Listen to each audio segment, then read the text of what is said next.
Hello, everybody. This is Joshua Hatton with the One Nation Under Whiskey podcast. I'm joined, as always and forever, by my good friend, my business partner, the dear Mr. Jason Neil Patrick Harris Johnston Yellen, or just Jason JY if you want to shorten that. If you're nasty. If you're nasty, if you please. Well, welcome to 2025. Here we are. In the future. January 6th, 2025. There you go. January 6th, it's such a funny time of year. Nothing ever happens. January Never. 6th. It's just so quiet. Like just So sit quiet. in your hands. Wait for something to happen. I got to tell you, I feel like this is going to be an episode where people are, they're just going to be storming in on this episode. So we've got our very own Jessica Rabbit Guillermo Lomas joining us as well. Hello, Jess. Hi. I didn't enjoy Jason saying nothing ever happens. He's definitely jinxed us. So now I think all the things happen this week. Thanks, Jason. I was trying to ease myself back into this. No. Well, you know how this week really goes for Jason. The day this episode drops. Yeah, what happens? Your balls drop? What Public service announcement, I will be having my first colonoscopy. If you're a gentleman and of a certain age, please go get yourself checked out. It is imperative. And I will be being seen to. I think that's the technical term. I'm no doctor. Yeah. Susannah would know better. She's got a doctor in the family. You ruined the surprise. I was going to then introduce everybody to... For people who haven't seen the masthead. Oh, right. We've got a masthead. All right. So let's finish the storming of the podcast. We're welcoming back to our our podcast for our 2025 year in preview, the one, the only, the inimitable Susannah Skiver Barton, a.k.a. SSB. Hi, Susannah. Hi, guys. I'm so happy to be here again. And I just want to take issue with one thing Jason said, which was gentlemen of a certain age. No, people of all genders of a certain age need to get their colonoscopies. Oh, doesn't matter how true? you identify. Is that yes. true? Oh, yes. Interesting. It's for everybody. Oh, wow. Is it just middle-aged white dudes who complain about it to each other? Like nobody else is talking about this out loud? I couldn't tell you, but if you hit age 50, you need to get a colonoscopy. Or there you go. At age 40, if you have a family history of colorectal cancer. This ends your public service announcement. Wonderful. Look at it. See, this is why we look forward to seeing you. That's terrific information. For the advice on colorectal cancer, you got it. Anytime. No, sorry. I should disclaimer. Really pales. This does not constitute medical advice. Please consult your physician. I thought this was webmd.ssb.com. Is that about it? Wow, I was going to call up the hospital and say, I'm not coming in Wednesday. I spoke to Susannah Skiver Barton. Like, it's all good now. Nah, man, you just told us how old you are. You definitely need that colonoscopy. The discomfort of the colonoscopy is nothing compared to the discomfort of being treated for colorectal cancer. I tell you, I've been harping on it. Joshua, who's clearly older than me and has nothing in the books for this. This is we've not had a celebratory podcast episode to celebrate Joshua's trip to the doctor to get his colon checked out. Have we got something special lined up for that? I was meant to make the appointment, and then I didn't make the appointment, and here I am, a full 51 years of age. Thank you very much, 1973 baby, and I have yet to have any doctor stick a camera up my butt. Man, you guys could have got like a 2-for-1 deal. You could have recorded a podcast during the whole thing. It's like a couples massage, couples colonoscopy. Jason, a little his and his. So I just saw this over the break. Ryan Reynolds and Rob McElhenney got their colonoscopies together and filmed the whole thing. They are our models for how we do this going forward. Wow, where can you see that film? I mean, is that streaming on Netflix? Is it gonna crash the whole service like the fight? I think YouTube might have it, but I haven't looked. I don't know. Liar. I think that might be Pornhub. I think you're looking at a different site altogether. The description said it was Ryan Reynolds, but it was hard to tell.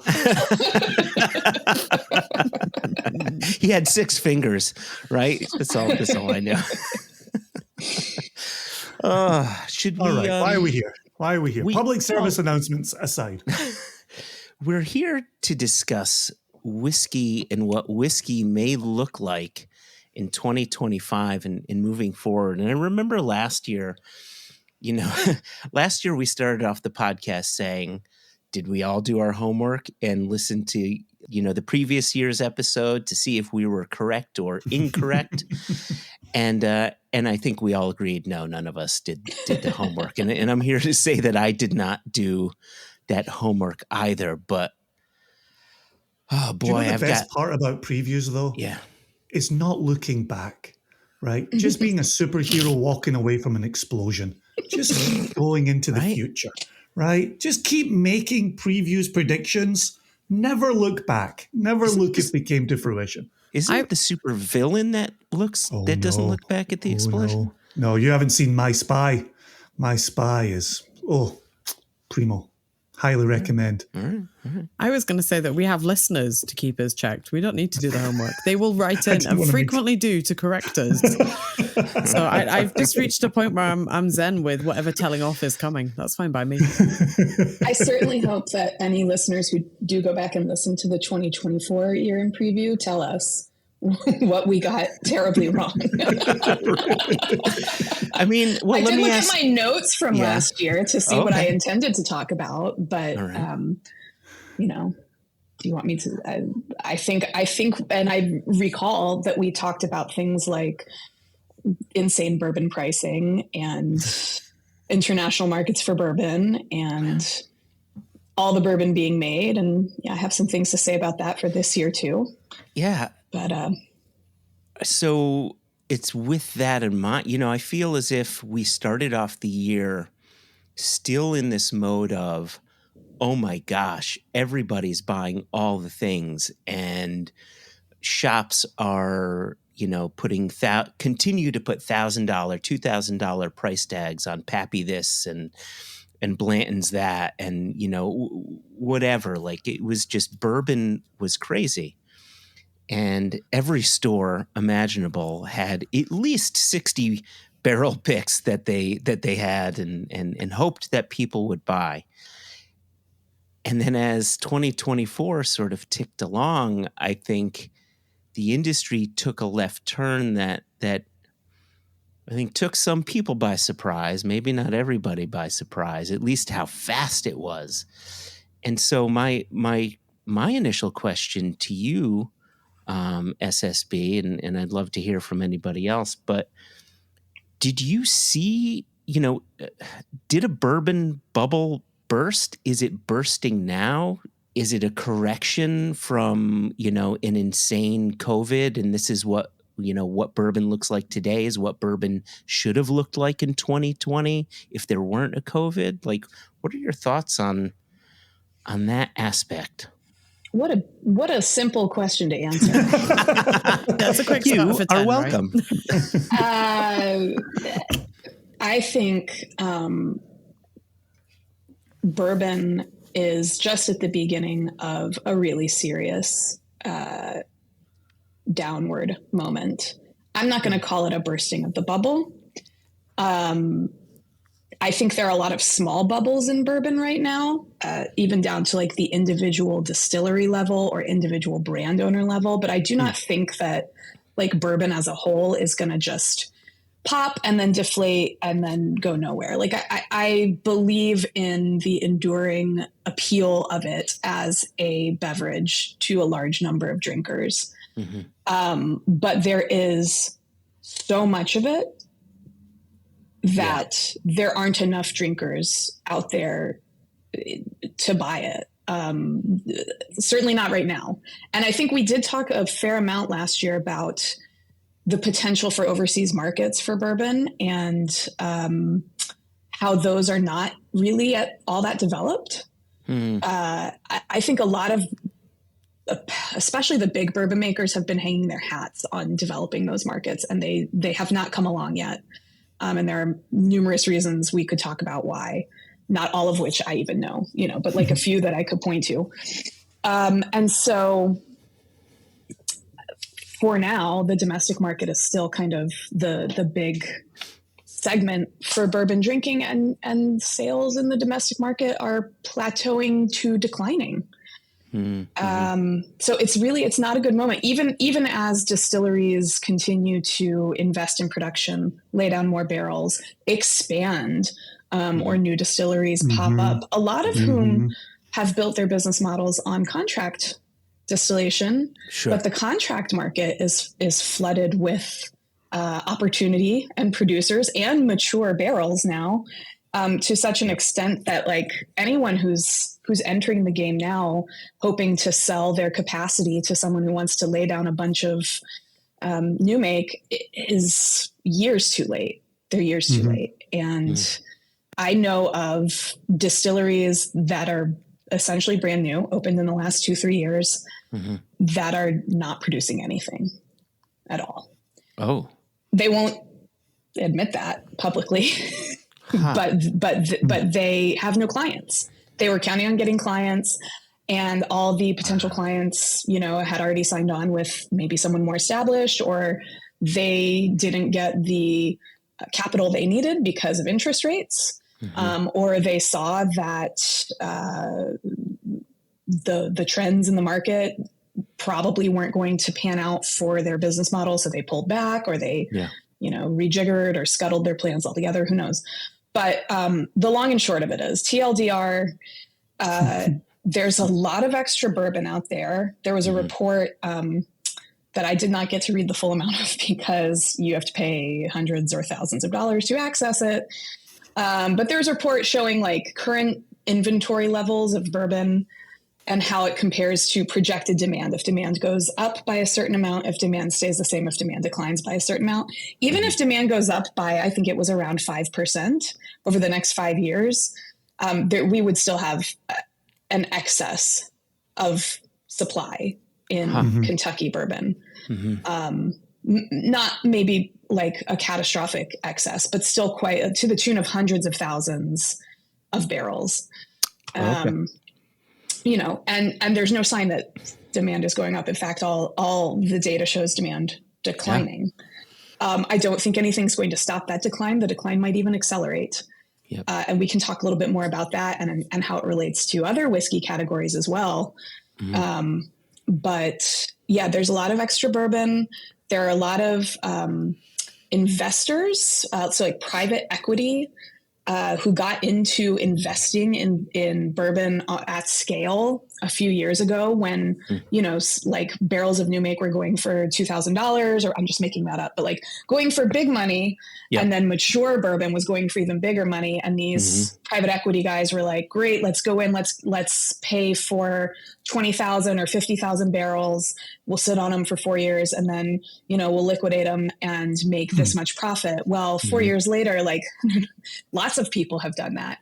All that mature bourbon is hitting the market. Nobody's getting that price they projected. They're not even able to sell it at a lower price. Ask me how I know. I've talked to independent bottlers of American whiskey who have said like, the prices just keep going down. And we're not eager to buy because we think they're going to go lower. But even if they don't, they're still going to be there in a year. So we don't have to buy it today. We don't need it today. We already have what we, So the bubble of speculator barrels is definitely bursting.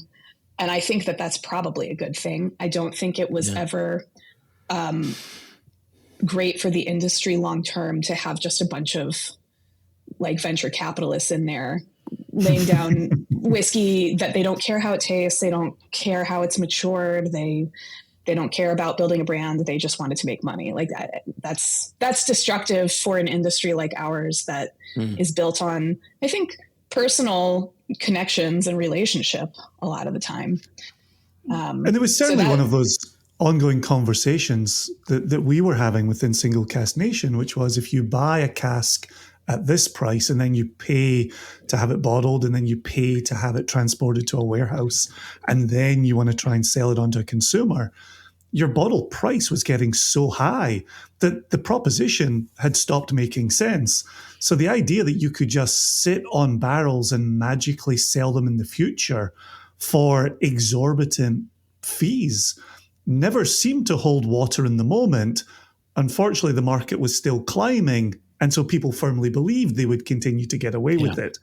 To see similar casks now being sold for less than they were originally purchased for, I think there's a little bit of, schadenfreude there, where you're kind of getting a little chuckle behind a quiet Pam. But one of the things I remember us talking about last year, Susannah, and I continued it through a lot of my conversations in 2024, was we talked about bottle pricing, and we talked about the idea that we would see bottles drop in price again. However, if you were a savvy consumer, you knew that, and so you kept buying. If you saw just a little dip, you bought at that because you knew there was enough demand that you could get away with it. What did you then see through the rest of 2024 on the very pricing on shelves? And in talking to consumers, what are you hearing from consumers, and what did they see for this market? To be honest, I talk more to retailers and suppliers than I do to consumers, except, I guess I talk to consumers, but we don't usually talk about prices. I don't know. I will tell you, though, I think what I've seen based on observing what's sitting on shelves collecting dust, and not in the good old Dusties way, but just like new Dusties, is that there's like price fatigue at a level that 2 or 3 years ago, people probably would have not questioned buying. Yeah. I think if you're around $50 right now as a solid, at least 4 years old American whiskey, straight bourbon specifically, you're okay. $50 or below, pretty solid territory. And weirdly enough, I think above 100, if your volumes are small, if you're a boutique brand who's selling something truly unique and special, so you can't just be like, oh, it's such and such straight bourbon, $110, and there's like a pretty story on the back, but there's no special information about it. There's nothing that's compelling. No, that's probably not going to be that successful. But if you're like, hey, I'm straight bourbon from this craft distillery, and I'm 8 years old, and I was made with heirloom grain. Okay. Again, and it's not for everybody, but I think those higher tiers are still doing okay when you have a really good couple of selling points. But between like 60 and 100, I think is really tough territory right now, unless you have a really good age statement, or I don't know, just have such viral appeal that people, so I mean, any Buffalo Trace product, fine. But, of course. but I think it's really, there's so much sitting around between the 60, let's say $60 and $80, so much sitting around. That's just like, it's just nothing. It's mid. It's something sourced. It could be very good quality. I'm sure most of it is, but it's something sourced, bottled by a person who owns it, a brand rather than a distillery. And it's around 4, maybe up to 6. And there's not much, and it might, look, they're all trying to bottle cask strength. And they're like, look, you get, more value for your money at barrel proof. Yep. But questionable, because a lot of stuff, a lot of times I think people are just buying barrel proof because they don't have to taste the rest of the whiskey. That's my hot take. Whoa, you just slid that right in there. You heard it here first, everybody. It's just, there's a lot of that sourced stuff that people, again, maybe 3, 4, 5 years ago said, hey, I think I can make a brand, and I think I can, target my bottle price here, and I think people will buy it. They weren't counting on there being dozens, maybe even hundreds of other people doing the same thing, but there's just a lot of, it's a crowded shelf, and to stand out, you got to go back to what I think long-standing whiskey brands of any stripe have always known as quality product, like solid and authentic, storytelling or marketing about your product, and not yanking your consumers around. Because I've seen too lots of brands that got started with really excellent single barrels, like truly awesome, beautiful single barrel whiskeys that they priced pretty moderately for whatever, let's say this was like 4 or 5 years ago, a great single barrel whiskey for $60, barrel proof, whatever. And then people lapped it up and it went crazy on social media and everyone's like, you got to get this latest thing. And then, they ran out of those couple dozen really good single barrels they had and just started bottling whatever else they could get their hands on. And it was very mediocre. And that carried those brands, thus so far. And then they have now run into the wall that everyone else is running into, which is people are buying less, people are being more choosy about where they spend their money. And I think especially people who got into whiskey during COVID have really developed their palates enough that they can say, well, I like this and I don't like this. This one's really good and this one's just okay. Whereas like at the beginning of your whiskey journey, I think it's really easy to not be able to make those judgment calls because you just haven't experienced enough whiskey yet. But the surge of COVID bourbon bros has matured, and that's also hitting, I think, a lot of brands that maybe again didn't put flavor and quality first when they were brand building. You brought up packed shelves, which has me, that's an issue too, right? There's so many brands available, and this isn't just bourbon. I think this can go for other types of whiskeys as well. But one of the things that I've heard over 2024, and I'd love to hear your thoughts on it, Susannah, is a number of distributors stopped onboarding new brands because they weren't selling the inventory they had on their already existing brands. And so from the top down, spirits portfolio managers were told, sorry, no new brands. And in some cases, even if it's an established brand within a portfolio, and this is a broad brush statement, I'm not saying this rings true for every distributor, but this is what I'd been hearing through multiple grapevines. Even with established brands, the distributors would say, well, we're not going to bring in this special edition, or we're not going to bring in X, Y, and Z because we haven't sold out of A, B, and C just yet. So that's even before store shelves. So I wonder if you've got any insight on that. I don't have special insight, but I've definitely heard the same things. Yeah. That,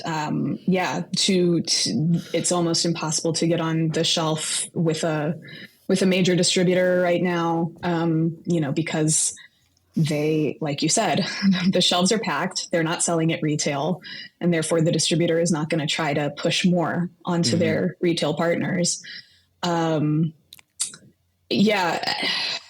don't know what to say about that, except I wouldn't be trying to launch a new brand in 2025. And to your point, with distributors saying, we're not going to take your limited edition XYZ because we haven't sold through ABC, I would, for brands that have really expansive lineups, I would be taking a good hard look at what the industry likes to call rationalizing. Yeah. At Compass Box did that this past year. They and they've always had lots and lots of limited editions. I don't think those are necessarily going away, although I think anecdotally, they feel like they've slowed in the last couple of years. I'd have to go back and kind of like do my math and see. But they certainly, they sort of trimmed down their core line to four offerings, only one of which is what I would call a Compass Box original, which is the Peat Monster. Two of which are brand new, and one that came out like in the last 5 years. And I think that was probably a really savvy business decision to try to keep Compass, what there is of Compass Box, like keep it available, keep it on a shelf at retail, make sure that customers have access to it. I'm sure they're not the only one who's done this or will be doing this. But I think that's an interesting thing to point out, Joshua, and certainly something to keep an eye on. One thing I have noticed kind of in that vein, not necessarily having to do with the distributors kind of putting a stoppage to or throttling, the rollout of new releases, but I have seen major distilleries bringing back their age statements or adding new age statements this year in a way that feels very, it's like, okay, they can do it because they've obviously worked out any shortage problems they had with age statement whiskey, but it also feels very calculated in that in this moment where there's so many bottles on the shelf and competition is so fierce for those dwindling consumer dollars, it's a really smart move to grab them because, as we all know, regardless of anything else, a number on a bottle is a huge selling point for a large number, the majority, I would say, of whiskey drinkers. I think that will be an interesting thing to keep an eye on.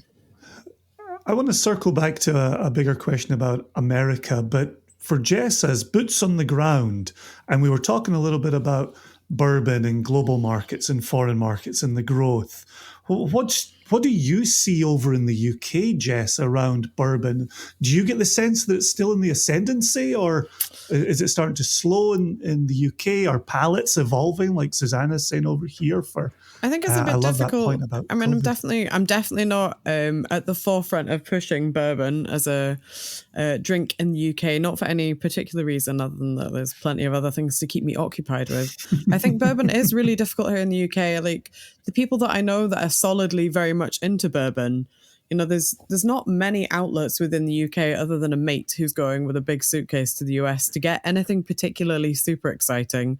We do get like the big names. There is, of course, the retailers who will fight every year for their allocations of the antiques collection from Buffalo Trace. There are people who get Pappy allocations, but they're not big. And I know that like even the amount of Pappy coming into the UK is a lot smaller than it was in, say, like 5 years ago.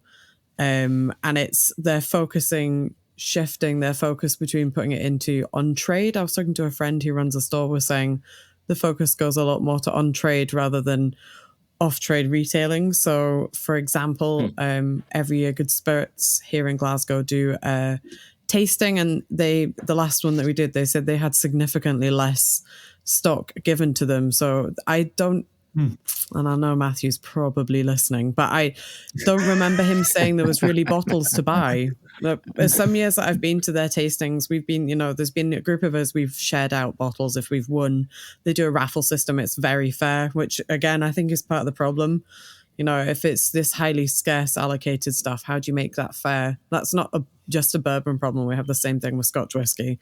If you're a small store, where should it be? Should it be a turn up and maybe it'll be on the shelf on a random day? Is it a make your punters bear box outside and whoever wins gets the right to the bottle? I've been to a bunch of different retailers that have different ideas. And how do you make it fair? That's the kind of thing people want. But I don't know if you're a smaller bourbon brand, how you would get attention in the UK with that at all. There's so few specialist bars offering it, and the bars that are bourbon, bourbon in air quote bars, they've obviously got a stronghold with the big names. I don't know if I was, like a small new boutique bourbon brand and I decided, because I clearly lost my mind, that targeting the UK was the way to do it. I don't even really know where you'd start. I think you would probably have to go to London and hope that you could maybe target on trade and get bartenders behind you and start some sort of like foot traffic towards a brand, because I think putting it on a shelf would be really difficult in the UK with like no further details. I guess maybe in the US you guys are more used to the stories about especially if they're a young brand, maybe sourcing. That's still a really weird concept and a conversation to have here in the UK, and you have to have a conversation. It's not a people are like, all right, that's great, yeah, we'll take one of those and go. They're like, what is that? Wait, you didn't make that, but it's a ooh. And that's coming from somebody who spends their days at whiskey festivals explaining that we didn't make any of this liquid on the table in front of us. Single Cask Nation have got barrels and casks from people, and that can be difficult. So I can't imagine how it is to be as an independent bottler, you're not facing as a brand. This is going to be a representative of our liquid. Like it's a very obviously a different category. I can be straight up saying, look, this is no representation of what we're going to do in the future. This is the thing we like that we put in a bottle for you. As a brand, having a representation, source liquid so that in 5 years' time you can come back and it'll be our bourbon, I think is probably quite a difficult proposition. There are definitely a few distilleries here in Scotland who have done similar things.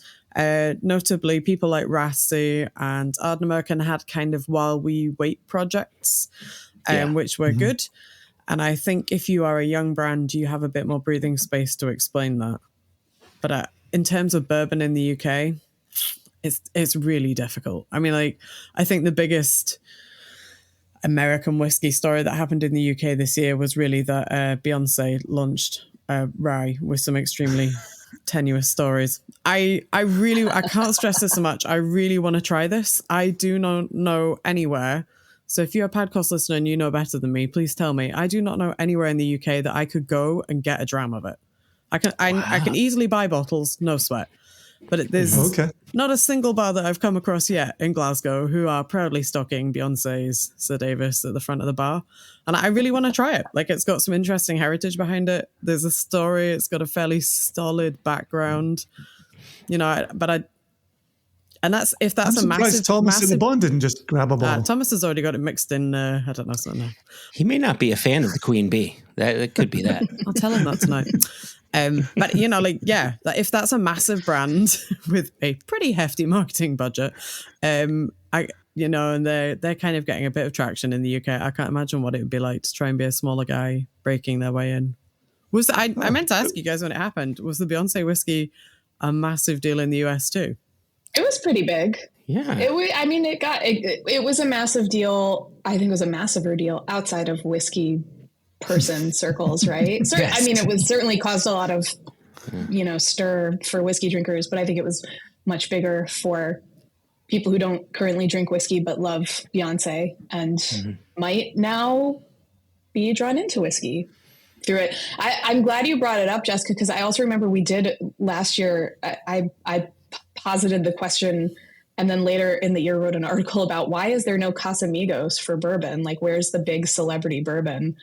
And then after I wrote that article later in the year last year, several months later, the news about Beyonce's whiskey came out, and I still don't think that it's going to be big on the level that Casamigos was for George Clooney. I don't think it's even going to approach it, but if anyone can make a go of a solid, setting the bar sort of celebrity whiskey, I do think it's probably Beyonce in partnership with LVMH. Yeah. Right. She obviously read your article and was inspired.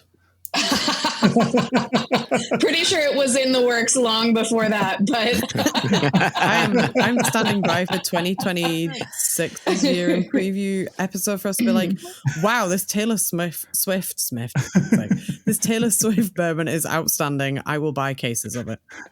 Honestly, I actually think if Taylor Swift launched it, because Sir Davis is a rye, which was an interesting choice, and certainly rye is tiny fraction of sales compared to bourbon. But if Taylor Swift launched a bourbon specifically, I don't know what would happen. I think it would be huge though. That's all the sales taken care of. I think we could just sort of wipe our hands and be like, right, job done. Who's next? Step up. I mean, look, guys, there are literally tens of thousands of barrels of 4-year-old bourbon just begging for buyers. So if you have some capital and a connection with Tay-Tay, I think you should go for it. The problem with her bringing out a bourbon brand is the haters. They're just going to hate. Let them hate. Sure, she has enough fans. It does not matter. Just like Beyonce, she's a hustler. She's a good businesswoman. She's got a great head on her shoulders. For her cocktail, though, you would have to shake it off, not stir it off. Yeah, it'd be some kind of sour. So we're pretty deep in the weeds for bourbon here, but I think it starts to show that shifting landscape. And I think when bourbon, and this goes back to a regular conversation with Bill Thomas that I've been quoting on the podcast, but he actually saw bourbon overtake Scotch sales, but felt like Scotch would always be there for him. And now I think that we're actually seeing ourselves in the ascendancy on bourbon. Scotch still there. As you look around, Susannah, and you were mentioning Compass Box a moment ago and them kind of tightening up their line of offerings and age statements appearing on bottles of bourbon, are you seeing similar moves in the Scotch category? Are you getting a sense of Scotch is a bit more of a solid proposition than bourbon? Bourbon had this moment in the sun and is now receding into the shadows. What are you seeing there? I don't think I would want to be a Scotch producer right now either. I agree with Bill's assessment that like Scotch is always there, and Scott, you know, and you guys can all see me, but the podcast listeners can't. I have my arm, you know, moving parallel to the table, moving it like Scotch is just this steady flow, reliable friend, but Scotch sales are not up. Scotch sales are way down. You look at the numbers from the Scotch Whisky Association, and to me, they look borderline catastrophic.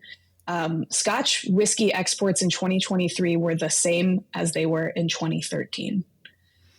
Wow. Yeah. Holy but think about all the extra production, particularly of single malt, that has happened between 2013 and 2023.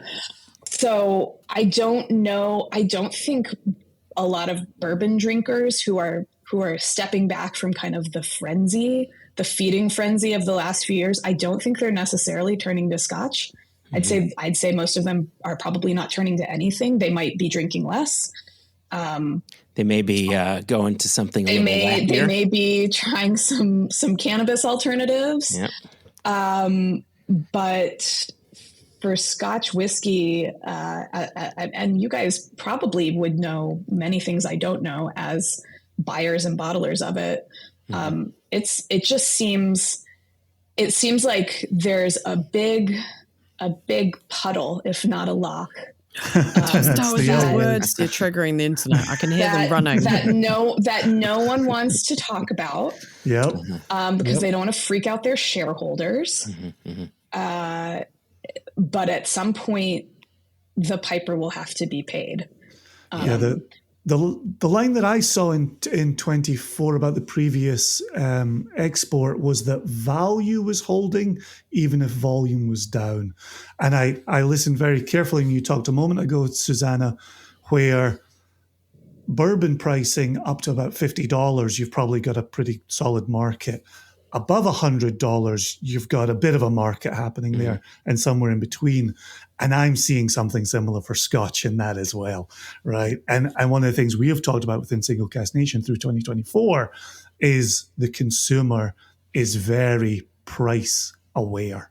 And I wouldn't even say price conscious. I would say aware of what does it mean that they're putting into their glass and what are they tasting? And I'm really taking away the comment you made, and I had not spent a second thinking about it, but the evolution of the drinker who came online in COVID, and what does it mean for them and their palate in 24 and 25? I think that is a fantastic point. And I'm trying to think about it live, but then my mouth stops working. And so I will be thinking about that through this year. I will say in Scotch's defense, I think despite the fact that there's a lot of overpriced single malt Scotch on the shelves, Scotch overall, speaking broadly, very broadly, tends to hit a higher quality mark than the broad, huge, encompassing world of bourbon. And we don't have to talk about the reasons for that, but some of it is, a lot of it is probably that the Scotch Whisky Association keeps really tight leash on all its members, and it's that they've spent decades probably a century at this point, kind of keeping the bar high and requiring everyone to hit that bar for the sake of the reputation of Scotch as a whole. And it's worked out well for them. Whereas bourbon is a little bit freer, a little more loosey-goosey, nothing wrong with that either. But because of that, there's been, I think some consumers have gotten burned out on spending that $75, $80 on a bottle of something that they opened and it wasn't exciting. It wasn't worth that price to them. So Scotch at least usually has that going for it. Yeah. Macallan notwithstanding, but second hot take. I don't think that's the hot take to anybody. Yeah. Everyone knows that. There's no news there. I was hoping you would name somebody a bit more, like fruity that we could really clutch our pearls at as an announcement. But I think the corollary exists there as well. We were talking about the price of casks and investment and speculation, and the cost of Scotch cask got so far out of control, you couldn't put it into a bottle to sell it to a consumer. We're seeing that soften. We're not seeing a return to, 10 years ago, maybe 5 years ago, depending what latest lists come out this week. But again, a new independent bottler appearing on the scene every day. And, is that slowing down or not? No. Jess gives us a fervent, absolutely not. I feel like there's at least 3 new ones that I found before Christmas. So I don't think it's going. I think it's maybe I think it's going to increase. I think it's... there's a whole bunch of people that I'm looking at while we're here, that I'm looking at wondering where on earth they're getting liquid from and how they can sustainably continue to get liquid. That's what's interesting. And because we have such a closed industry, and I don't know if bourbon works the same way, but there's such kind of cloak and dagger concealment. People whisper in dark corners about where to find casks if they really feel like it's worth sharing or they want to be friends with you, but there's no Facebook page for independent bottlers being like, hey, hit up Steve, he's got 50 casks of this week. There's none of that chat happening. And so I wonder if you're new, there's loads of people. I felt like for a while there was loads of people that were coming in from other industries, and that's great because they were really dedicated whiskey fans, and that's really nice that they wanted to take their passion forward and make it into a thing. I was kind of looking at them being like, but where are you getting this liquid from? Like, if this is just you coming into the game in 2022, 23, where are you reasonably getting liquid that you can lay down sustainably for the future for and get it? And I find it a bit, it makes my nose twitch a bit. But I guess we're going to have to ride it out in our... you can't nail me to an answer in our 2025 preview. We're going to have to ride it out and see what happens. And I'd be very interested to see if that eases up as maybe some of this cask investment stuff winds its way out a little bit. That people they're bringing in much stricter enforcement about advertising. I don't see that putting a lot of these people off. These advertising firms are all over my Facebook feed and Instagram. And now that we've discussed it here today, my Instagram will definitely be full of adverts with these bastards. And I find that really funny. I don't know if I told you two, but when we were at Kendall Whiskey Festival, I chatted to a guy who was proudly telling me how many casks he was holding in an investment company. And I was like, that's nice. What are you planning on doing with them? And he said, well, I'm going to sell them to independent bottlers like you. And I just was like, oh, mate, we're nearly at Christmas and I really don't want to rain on your parade, but I'm not going to buy these from you. And if I do, so I kind of tried to explain it in a really, 30 seconds, don't make the punters unhappy way. And I was like, well, you do need to think about, obviously, when you sell the casks, you want to sell it at a price that you're going to have made a little bit of money on, and that'll make you happy. But I, as a business, need to make a little bit of money to keep my lights on. And the shop who's selling it need to make a little bit of money because they're also a business. And then we need to make sure all those little bits of money add up okay, because when you come to my table at a festival, if I'm pouring you whatever it is, 10-year-old blah blah single malt, and it's at £200, you're going to go, oh Jesus, don't buy anything from them. Yeah. And so I just need you to think about where my price on a table, maybe where that comes from.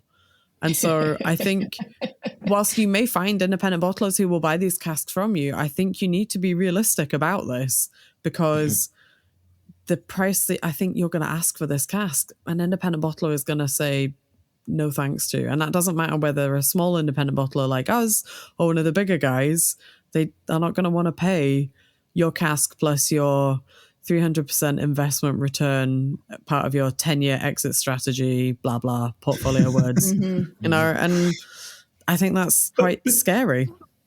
But in thinking about the year ahead, though, listening to how the four of us are talking here, I'm hearing quality and I'm hearing engagement with the consumer. And I think we've come through a period where we were just simply trying to get casks. Yeah. And once you can get your hands on casks, you work out, okay, what story can we tell here? What can we do with this? But I think, you know, to be so driven by quality and not to just have the latest bottle that you can sell and hopefully make money on. I can hear this shift where if consumers had lost power, and you know, we talked about this in today's conversation, right? You know, showing up at a store to stand in a queue where you may get a chance to buy a bottle. How's that good for the consumer, right? That's when I stopped looking at bourbon, when the gamification of bourbon was too much for me and I stopped playing the game. I think if you're now the consumer, the control is shifting back to you and you get to say, and listening to Susannah today, right? How do I spend my dollar? Does that fit my palate? Do I want to commit to that? Like, I think the four of us are all consumers here as well. And I think it becomes exciting as a consumer. But for the three of us who are on the production side and the selling side of this, we have to be very aware of the power that that consumer now wields. And we've always respected the nation. There's never been any doubt about that. We're not changing how we do business. But I'm hopeful for us, we could potentially bring in some new consumers who are saying, oh, there's an entity driven by quality and driven by the consumer. So I will sit quietly. I will yield the rest of my time. Can I throw in here, because I was thinking about this, like a lot of when Susannah was talking about bourbon, I really felt like we could have been swapping those words for like Scotch. Like a lot of the experiences I feel like are the same both sides of the pond. And I think if you are, like you were saying, one of the big guys, one of the big brands, you're probably okay because you can ride this out. You can weather the storm a little bit longer than somebody who's not so anxiously watching their cash flow. They're thinking more about, like, you know, how to keep shareholders happy. One of the funniest ways of trying to make fair access to big hotshot releases of bourbon that I have seen remains a bar in Seattle called the Doctor's Office. If you guys have come across Dr. Matt, and they do every year with their Pappy releases, they put a Boilermaker on their menu that's called the Pap Smear. And it is a Boilermaker of one, I think it's Pappy 15 this year, and Smirnoff Ice, very classy, keeping it classy. And the price of the Boilermaker pays for 2 Pap Smears through a charity organization that Matt partners with, which I just think is very that's cool. Wonderful. So you're drinking Pappy, being a bourbon bro, but also doing some slices of good work. So I enjoy that. That's how he uses his allocation. So there are a whole bunch of other really creative ones that I see, especially when it comes to Pappy, because I was talking about good spirits. But that one just came in my mind as we were talking there, and I thought, I need to tell the listeners. So if you are near Seattle, go and check out the Doctor's Office. They will also write you a prescription for why you can't come to work the next day. They have like a whole bunch of very funny prohibition-based jigs and also very good cocktails. So that's my selling piece for Pappy. Sazerac hasn't cut off their Pappy allocation for that. I wanted to quickly harken back to age statements really quickly before we forget here, because Susannah, you wrote an article sometime middle of last year. It was right around the time that Glenmorangie switched their 10-year-old original to a 12-year-old. And of course, the majority of the internet said, oh, this is fantastic. We're getting an older liquid at the same price.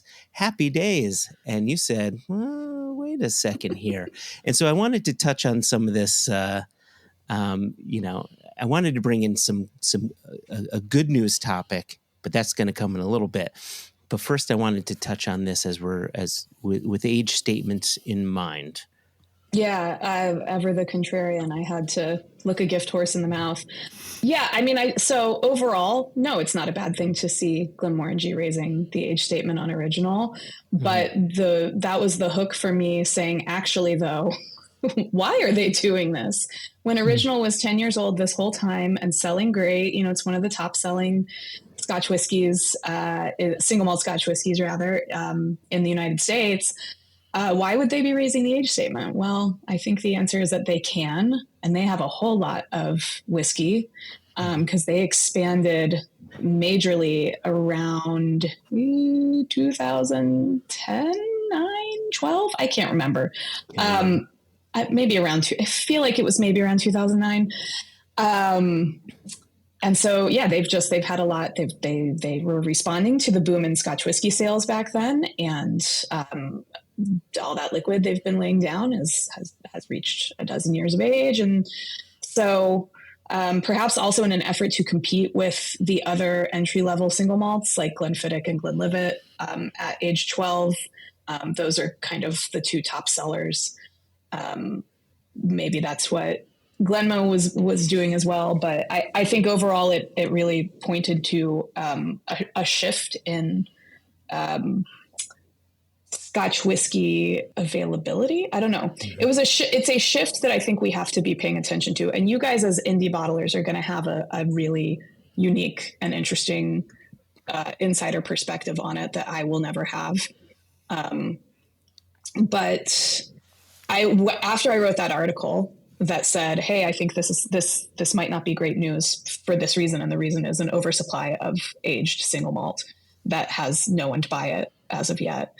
I started thinking about all the non-age statement single malts that came out about 10 years ago to replace age statements, right? When there was sort of this quote unquote shortage of age statement single malt. So like I thought particularly about Oban.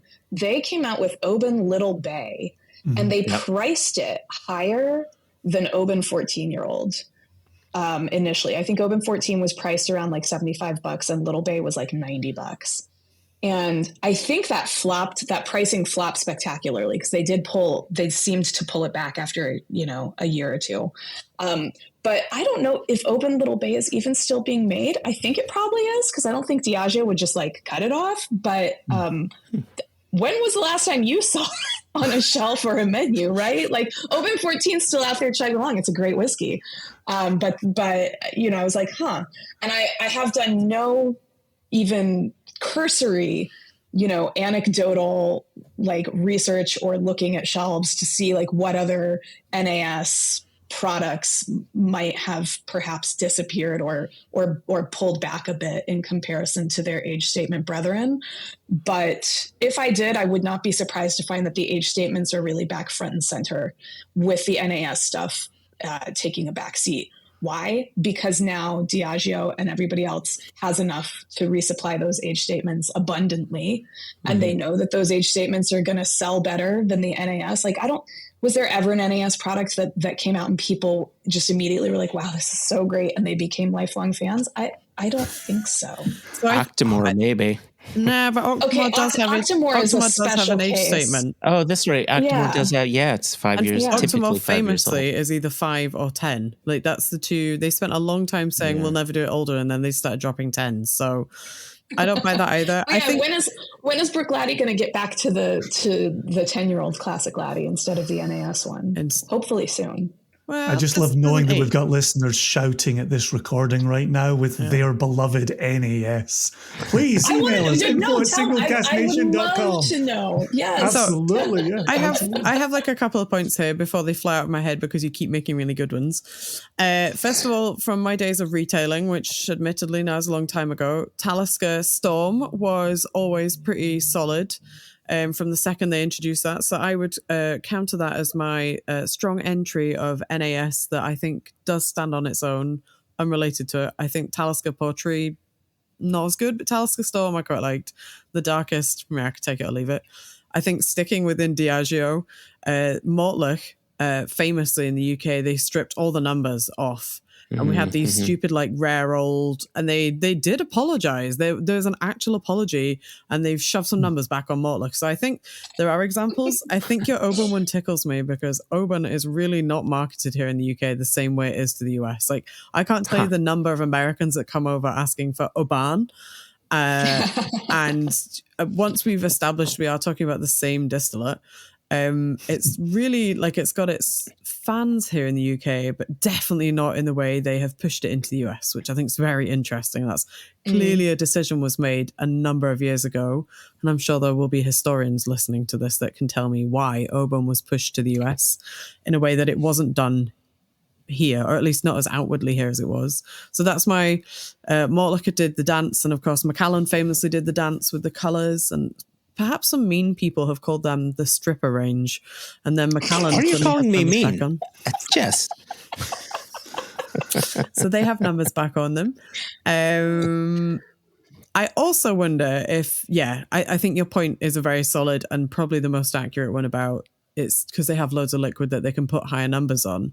But I wonder if it's also a little bit of a distraction from the fact that we have a fairly healthy crop of can I call them new wave distilleries? Like the kind of post 2005 distilleries that are establishing themselves in Scotland, who obviously don't have the luxury of being able to be like, well, we had a 10 and now we've made it 12. And they've done a lot of groundwork, I think, pushing for whiskey drinkers to not be hung up on that number on the front. Now, obviously, by and large, the vast majority will be like 18 equals better than a 12-year-old. But I think there is a solid, decent amount of groundwork done by people like Kilhoman, who refuse to put age statements on, at least on a regular basis. And their core range is entirely built around non-age statements. Maccabee, Saneg, and now my brain's failed me, Loch Gorm. 100% 100% Isla. None of these have ages attached. There are a bunch of special editions of Kilhoman where obviously they do celebrate when they have older stock that they can put it on the label and tell you. But by and large, they are not interested. Anthony Wills is famously, every time somebody asks him at Feshill, when are you doing a 12-year-old? He rolls his eyes and says, well, do you not like what we're making now? Not interested, move on. So I think, and there are other examples, like I think a lot of what Arden American have done, yes, they've done some age numbers on their releases, but by and large, they're not putting age statements on either. They're more interested in being able to craft releases that are interesting or whatever their flavor of the month is that they want to share with you. So I think the younger distilleries can still do that in a way that is, like Jason keeps saying, it's an authentic story that relates to the quality, in the way that if you are selling Oban and you need to hit so many million cases this year, you don't have that kind of option. So, oh, look, we've now got an Oban 17-year-old, or, whatever number becomes the selling point, rather than like, oh, this release is all about this field that we planted up for the first time with sassy barley and it's our first time distilling it on site. So I think numbers are, and always have been, a distraction. And now they're like, look, it's older, and if you can add in the same breath, same price. People are so like attached to their wallets. They're like, yes, better for same money. And they stop questioning it. So when people like you come along and ask those questions, like, well, why is it they've now suddenly got loads of stock? I think Highland Park are another prime suspect for it too. Oh yeah. Like, look at that single cask series. When they first started that, I was like, oh, these are pretty cool looking. I'm going to collect these. It's tasty liquid. And when I realized there was going to be about 1 million of them, I was like, yes, I'm just going to stop. They started putting them in markets that you would have to have, like gone through friends. Like I have nobody who flies through Istanbul airport regularly, so I'm never going to get that. And I was like, let's write this all off. It's getting silly. And that now I know Guillermo Lomas is not there. And now they've got about, I don't know, someone will tell me 300 of those single casks, and they're all around about 12 years old, same time period. Jess, I want to get back to your point about pap smears.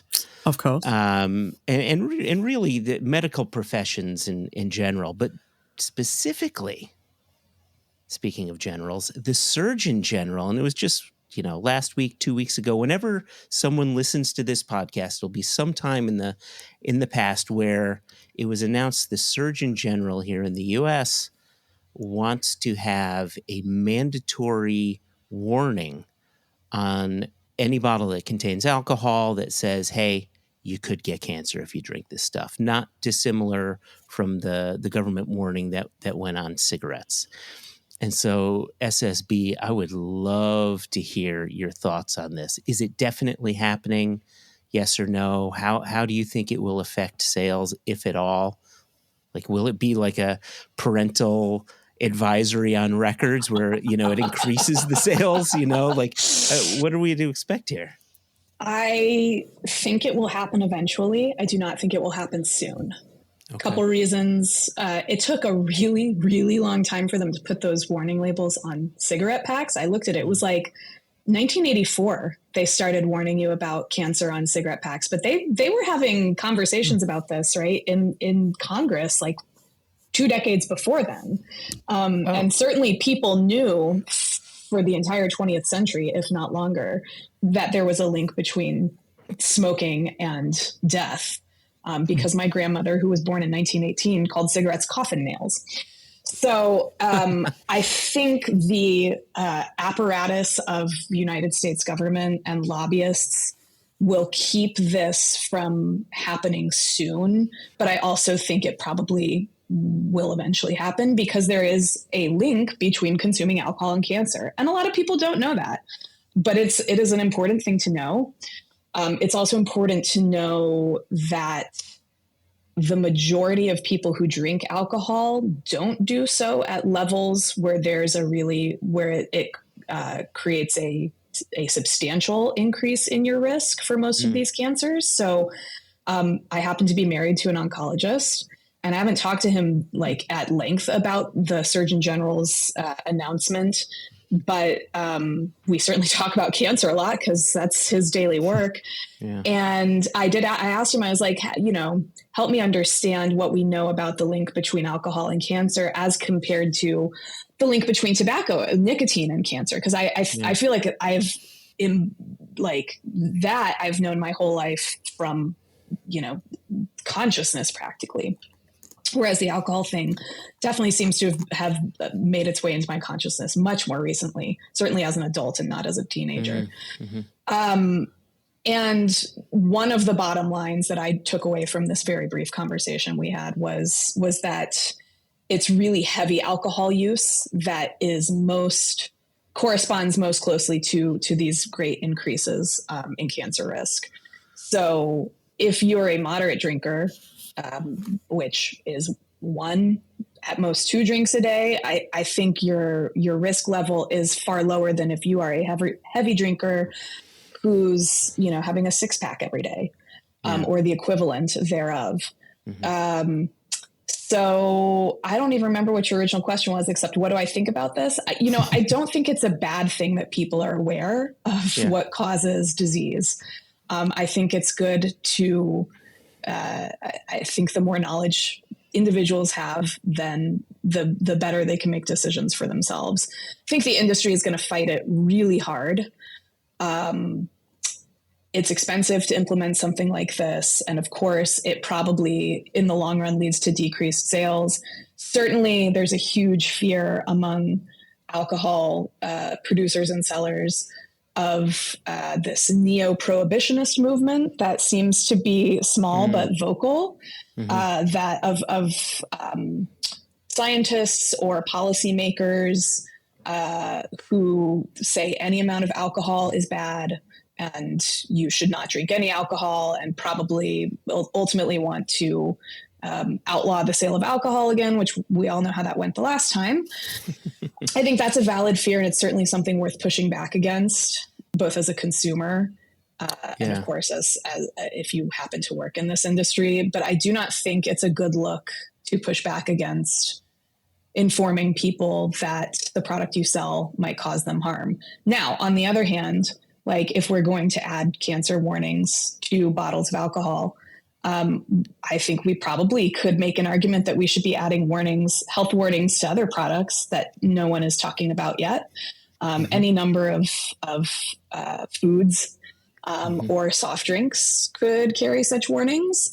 That would be an even tougher battle. Can you imagine Coca-Cola going up against the U.S. government if they wanted to add a warning about, the addictive properties of sugar or whatever else. So in that sense, I'm like, well, where does it stop? Like how, there are many carcinogens we're never going to put a label on that are literally just floating around in the air because we are a society addicted to cars, and we have a lot of manufacturing processes that even with good regulations still release a lot of destructive stuff into the air that we breathe in and that harms us over our lifetime.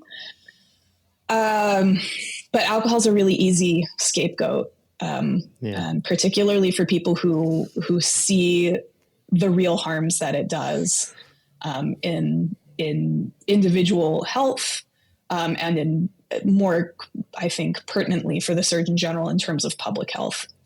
So that was a very long-winded non-answer. I'm not sure that was at all helpful. Well, let me add that. So I don't think that was a non-answer. I thought that was excellent.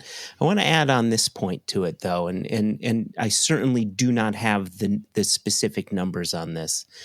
But, if we're looking at 1984 and the Surgeon General's warning going on cigarettes then,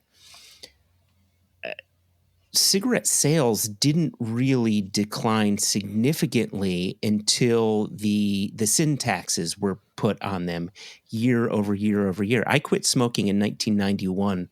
A pack of cigarettes was $1.75. That was my limit. Once it went past $1.57 and it hit $1.75, I said, boom, I'm done. I'm not smoking anymore. Now we're looking at anywhere between, depending on the state, depending on the brand, between $12 and $18 for a single pack of 20 cigarettes. And that surely is going to be something that would, dissuade people from buying cigarettes. But then you've got alternatives like vapes and things like that. So with Jason's point previously about people not just being conscious about their wallet, but being aware about what's coming out of their wallet, do you feel that the warning itself would have a significant effect on sales of alcohol, or will it take sin taxes applied to that to really make that a factor? I do not have an answer for that. I think we could go down a big rabbit hole about minimum unit pricing, which Jess probably knows a bit about because it's implemented in Scotland. I would tell us we're more than an hour into this recording. I do not think we should go down that rabbit hole today. Okay. No, fine. But it's a great question. I don't have an answer for. I will say I don't think something like putting a Surgeon General's warning on a bottle of single malt Scotch, I don't think that's going to affect a lot of sales of single malt Scotch. Yeah. No. I don't think it's going to affect a lot of sales of aged spirits. Where I think it will really impact sales is cheaper stuff, and macro beers, supermarket wines, the sort of cheap vodkas and cheap tequilas of the world. But people who choose single malt Scotch tend to be what I would call and I'm not trying to slander people who drink other things, but I think if you drink single malt Scotch, you're more of a quote thoughtful drinker than if you are sort of a regular Miller Lite drinker, because you've chosen single malt Scotch for its flavors, for usually for sipping, and sort of taking your time enjoying. Versus, I don't know anybody who takes their time enjoying Miller Lite. That's a thing you drink fast while it's cold, and that's fine. That's what it's designed for. Yeah. But I don't know.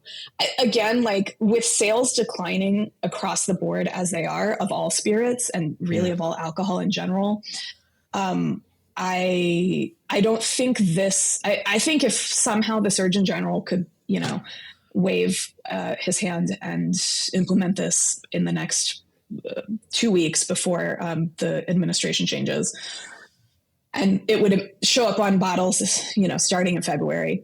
I don't think it would have a huge effect right now. But I think it's a slow burn. And to your point, Joshua, I think it's the beginning of states being able to levy those sin taxes on alcohol. Yep.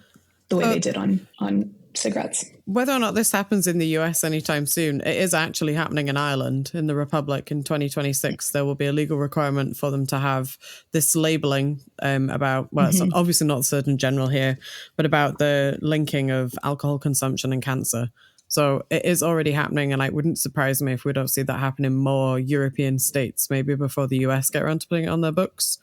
I think the cigarette thing is maybe an interesting analogy to draw to see whether or not, I mean, like before vapes, and even vapes now in the UK are going to have a whole load of other regulations put into them. But the cigarette thing, I think we put labeling all over it in big, like causes cancer. The thing that really turned people off smoking, I think that really started noticeably changing the numbers, is they started putting horribly graphic photographs on cigarette packets. Yeah, I've seen that. And that's really where, I mean, like, we were students, so we were swapping, like, well, do you want a manky lung for one of your other disgusting image cigarettes? So obviously it doesn't necessarily work for childish people. How much did you say a packet of cigarettes is in the US? I've seen it as much as like $17.99. Yeah, so cigarettes are still slightly cheaper in the US than they are here. They're maybe like 16 or 17 pounds for a packet of 20 Marlboro Gold here. And I mean, when I was working in a shop, Marlboro Gold were £8 a packet. So like, we've really hiked some taxes onto cigarettes, and now everybody's vaping, and they're going to have to do a whole load of kind of back rolling of legislation to do with single-use vapes, which I definitely think they need to be stomping that out immediately. And we're also looking at childish flavors. I was talking to my friends. We had a meetup at Christmas at home, and he was smoking a vape that smelled very much like a body spray that I had from the Body Shop circa 2004. Like some sort of peach Melba. Yeah, some sort of like peach Melba, raspberry ripple. And I was like, you smell like a 12-year-old girl's bedroom. That's weird. Is that really better than... It's the cotton candy vape that blows my mind. We had this kind of like weird nostalgic, like, I miss when pubs smell like cigarettes and not... Yeah, it was a strange conversation to be having in 2024. So yeah, I think it's interesting. There's one other country who do this alcohol labeling, and apparently that's South Korea. That's what the internet told me when I was looking at it. Because we have kind of got some warnings. We obviously have the like the logo for like to remind people that drinking whilst pregnant is obviously extremely dangerous. But I don't think we've gone as far as like specifically naming diseases and illnesses on alcohol. But I imagine it will come, because I think certainly in the UK we're having a bit of and definitely in Scotland, a little bit of a prohibitionist streak is rearing its slightly ugly head at the outside, and I think that's a dangerous thing. I mean, we can definitely get into this in minimum pricing another day, because it's fascinating and soul-destroying in equal measures. And I know that Jason's desperately trying to steer us into something slightly more cheerful, whilst we're all ignoring the massive elephant in the room of a very ugly topic.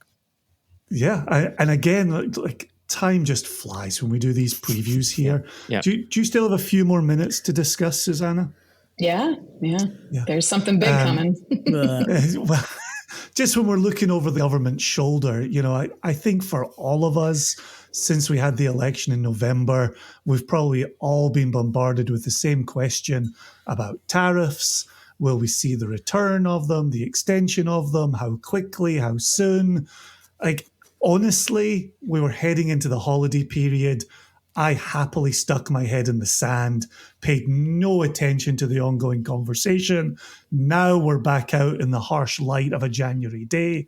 What do you see for tariffs, for whiskey writ large, not just Scotch, coming into the US in 2025, Susannah? It's just going to be a mess, a big honking mess. And the latest thing I saw this morning was Trump and his team are considering imposing a general tariff on all countries, but only for essential goods. And I cannot even comprehend how terrible that's going to be for everybody, especially for Americans and our economy. But if that happens, then there probably is not going to be a tariff on Scotch whiskey because I don't think it's considered an essential good by the government.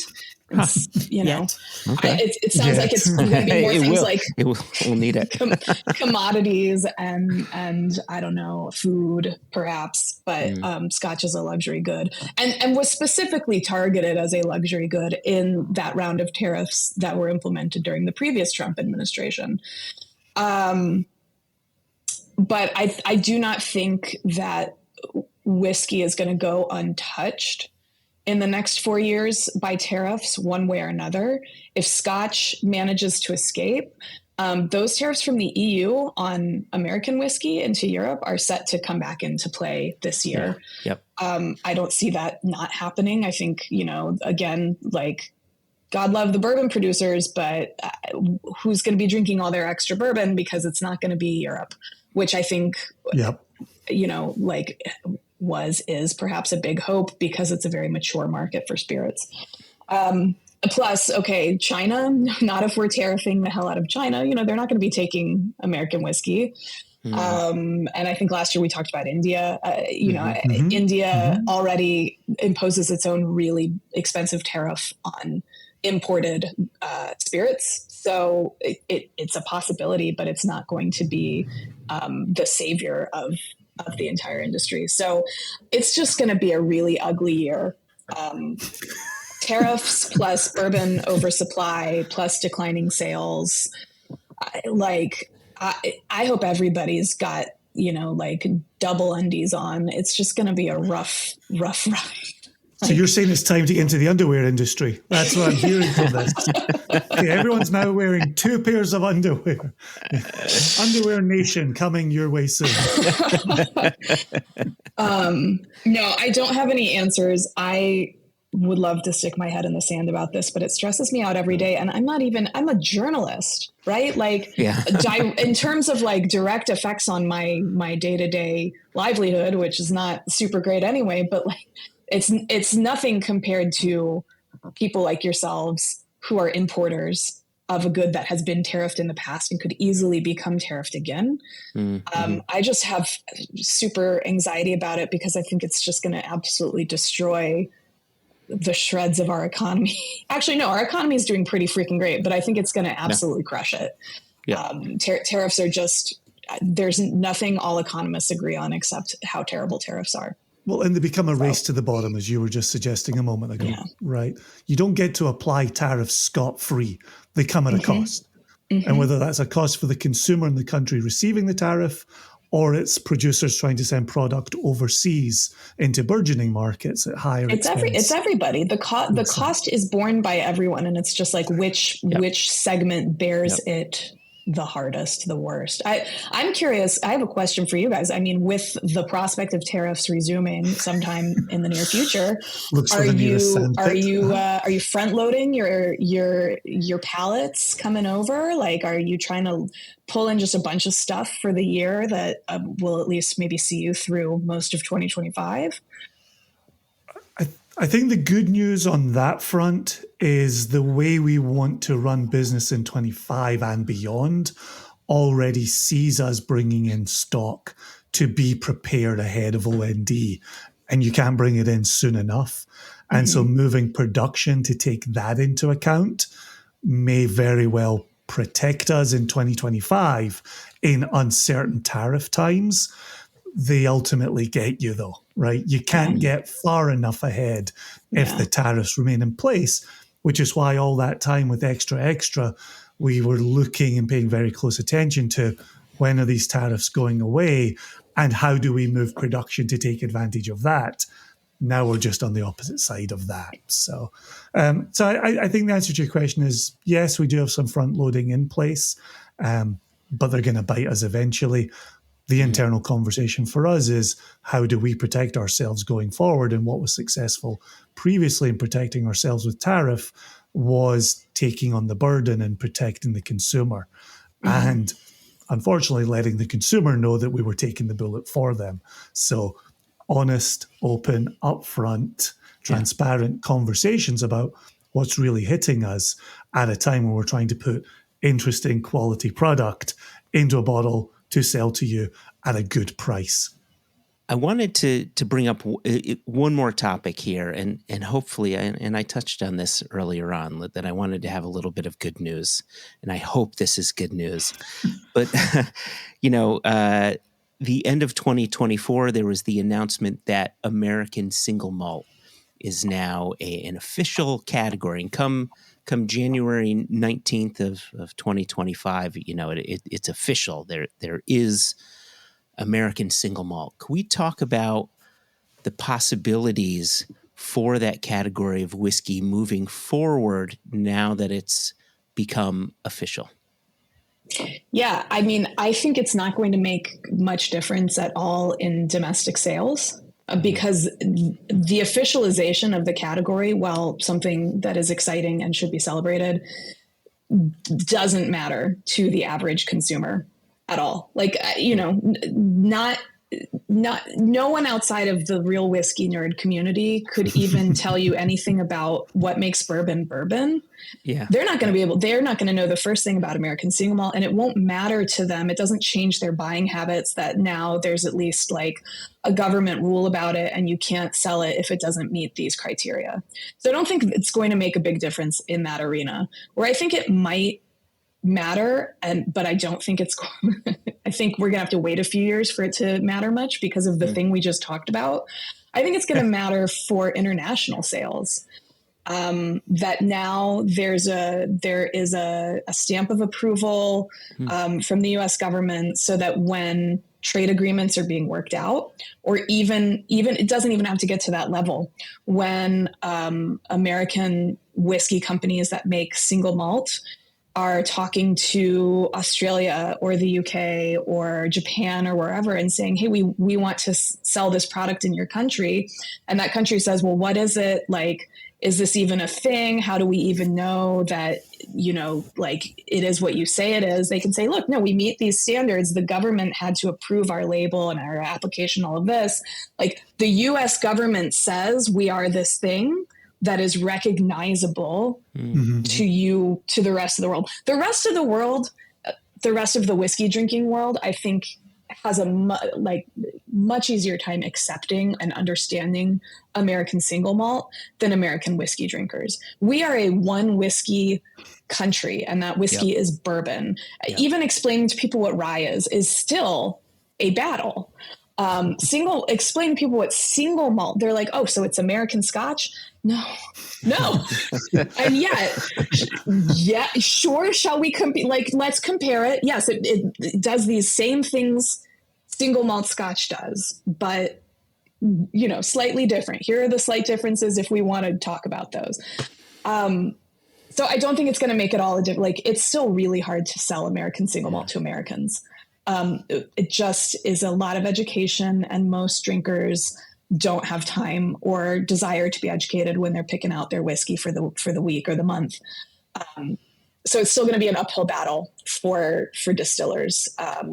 But I think it opens a really important door to the international market that I hope gives, will help American Single Malt as a style, stay rooted and have something to grow towards, even if domestic growth is pretty sluggish. I'm gonna rain on your parade a bit. I'm really anxious. Like, obviously, as a long certified lover of American Single Malt, I'm very excited. I can tell you, being at whiskey shows, when I've had like a Westland or a VDC under the table, and I've had it as like a little under the table pour, I have exactly the same conversation you do, where they're like, oh, cool, like American Scotch, like, oh, if you say like it's American Single Malt, they reply and look at you with like that Pikachu face where they go like, bourbon? Like, no, not a bourbon. And it's especially, maybe it's a UK thing, it's really hard to be like, there's a family resemblance to what single malt whiskey from Scotland looks like, but that's not what they're doing. So here, let me pour you a bit, let me talk at you while you're drinking it and explain why something from the Pacific Northwest is not trying to emanate Scotch, but made in America. Like, I think it's a conversation that will have to happen everywhere. I think maybe in countries that are not the UK, sadly, where they have maybe not a stronghold tradition like we have in Scotland, but there is a tradition of making whiskey. Like, people are less freaked out now by when I put a bottle on the table and say, this is Indian single malt whiskey. They're, in countries like Sweden, where they're used to Swedish whiskey being young but passionate craft producers, I think American single malt is not that much of a leap because they're also relatively young in terms of whiskey production domestically. I think in Australia, I think it'll go down really well because there's a huge craft distilling scene in Australia who will get it much quicker. I still meet people in Scotland who find it really hard to believe that Irish whiskey is worth drinking. So I think the battle is not going to be won in Scotland anytime soon. I think it may take off in England because the English whiskey scene is phenomenal and it's growing at a pace. Not enough for it to threaten the sales in Scotland. People in Scotland, please do not write into me. But people get it. They want to learn. And I think they're much more receptive much earlier on in their whiskey drinking journey. And that's what I'm hoping that the recognition and the ratification of American single malt as its own category will do. I personally am looking forward to learning a new harmonized code number so that I can put that on my invoices instead of having to sacrilegiously call all American single malts bourbons. That's what it has to go through. So that'll be fun. I think to your point about Indian whiskey, and I would apply this to, Swedish whiskey, Israeli whiskey, insert country here, Australian whiskey, they at least in many shops have the luxury of having a sign in a shop that says world whiskey, right? Or Japanese, whatever it is. And they lump all of those countries into that spot. So if you want to explore single malt or any type of whiskey from another country, you can go to the world whiskey section. Right now, there is no place within a store that says American single malt. You've got Scotch, you've got Bourbon, you may have an Irish section, and you may have a world whiskey section. So just to dig in a little deeper, do you think if we got to a place where American single malt had its own set of shelves to bring people in, would that be a game changer in any way? Would it at least help to pique people's interest in the category? I think so. As its own thing. If you're a really small shop, and we're already talking at the top of this show about we've got really full shelves, to make a space that is where do you put American single malt? If you're only going to carry, if you're in the UK, if you're only going to carry 4 SKUs of American single malt, are you really asking a small shop owner to rejig all of that to put them into that? Well, maybe not in the UK, but for a long time, what is going to happen is it's still going to be shoved into that bourbon section because that's also where rye lives. That's also where loads of other American-ish products live. And you're just going to have to hope that they put all the American single malts together so that when people come asking for whiskey, you can come to the shelf, we've got some American single malts and they live here. Because I don't think reasonably if you went into it...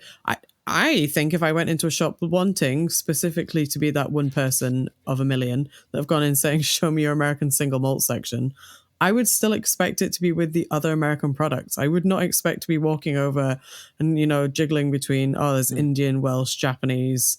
Some stores have Japan on their own, but oh yes, American single malt. I think it's in the UK, it's going to live within that American misc shelf that counts as bourbon, rye, corn, whatever.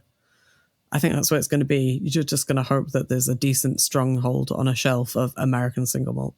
In American stores, I think it would make a difference to have an American single malt section. I don't know that it would be a game changer specifically, but it would absolutely help to just alert drinkers to the fact that this is a thing that exists and it is different from bourbon. Yeah. If you have a store with people who are really passionate about American single malt, I would hope they would put that section in and have, employees able to answer questions about what's in it. But to Jess's point, the crowded shelves, there's just so much to try and sell these days. I think retailers are exhausted.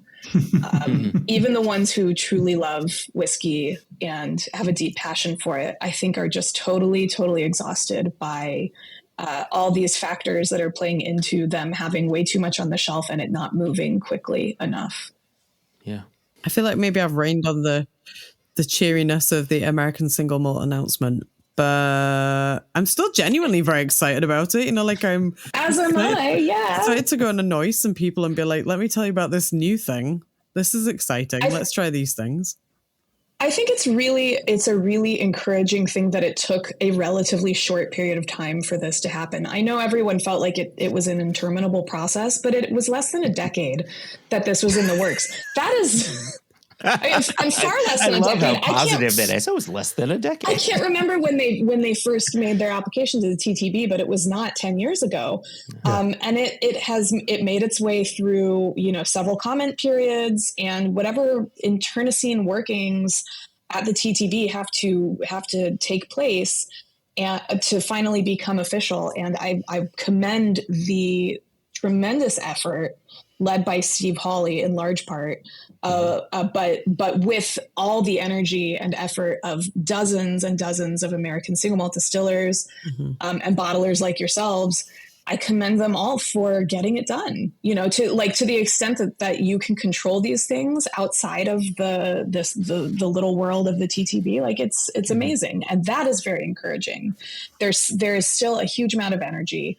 And hopefully that energy will carry through all of the hurdles that are unfortunately through no fault of American single malt, it will have to overcome, because this is it's a difficult time for selling anything, but especially for something that is so still, which I think is hard for us to remember. It's still so brand new.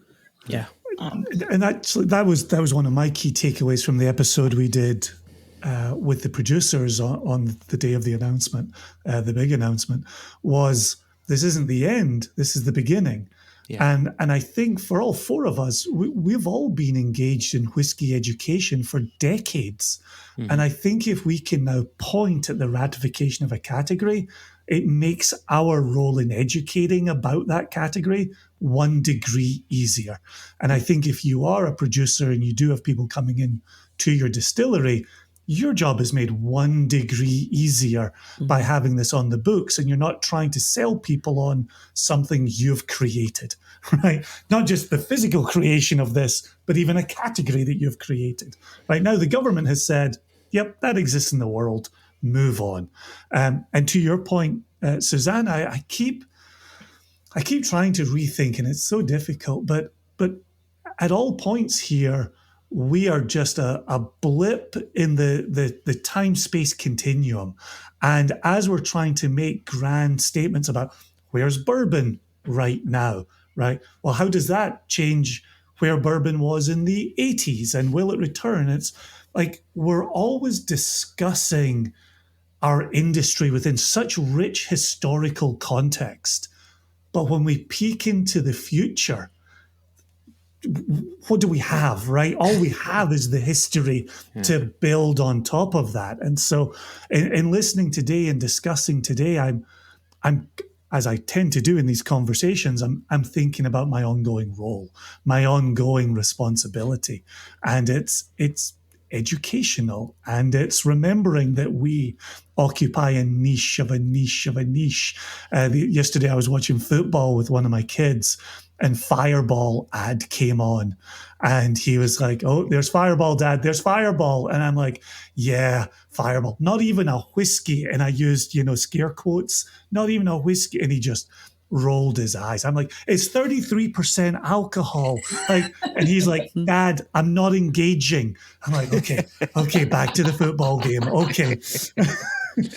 but I think that's the important thing. And I think that's the thing that keeps the four of us excited across this industry, and the articles that you're writing, Susannah, and the jobs that we're doing in front of consumers. We're in the business of selling. We're passionate about this industry and the ongoing success of this industry, and we'll have our work cut out for us in 25, the same way I remember us having our work cut out for us in 24. Mm-hmm. Well, Susannah, thank you so much for joining us today. This was, as always, just an enlightening conversation. It's always good just to sit with you. I'm looking at all of our pictures except for Jess. I don't see any bottles in Jess's little window there. Oh, but you can't see. They are all on my desk. They're hidden. And I just wanted to congratulate all of us for going through some difficult conversations without needing to grab a bottle to calm us down. Thank you so much for having me. It was always, as always, a pleasure. And I really I wish we could just do this like once a month, just hang out and talk. Doesn't have to be a recording for a podcast. Just like, I don't know. I enjoy pontificating, but even more so, I enjoy hearing what you guys have to say. And of course, I get to hear that on the podcast in general anyway, but like actually being able to respond to it is the fun part. Yeah.